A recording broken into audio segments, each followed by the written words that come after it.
Stitch class 100 বা যেটাকে আমরা সিঙ্গেল থ্রেড চেইন স্টিচ বলে থাকি, এর বিশেষত্ব হচ্ছে এই স্টিচটা শুধুমাত্র একটা thread, that is needle thread দিয়ে তৈরি, এবং এই স্টিচটাকে আনরাভেল করা খুবই ইজি।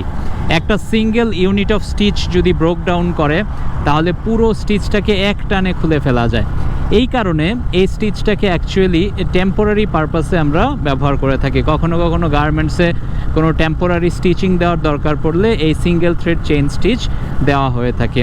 আজকে যেই স্টিচের গঠনটা নিয়ে আলোচনা করব সেটার স্টিচ ক্লাস হচ্ছে 101, এবং এই ধরনের স্টিচ আমরা যদি ভালোভাবে অবজার্ভ করি, এখানে নিডল থাকে এবং লুপারের পরিবর্তে এখানে একটা লুপিং হুক থাকে।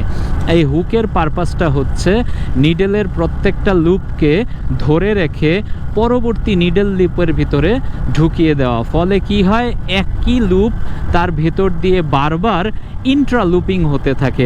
এই ইন্ট্রা লুপিংটাই হচ্ছে অ্যাকচুয়ালি স্টিচ ক্লাস 100 এর মানে আইডেন্টিফাইং বৈশিষ্ট্য।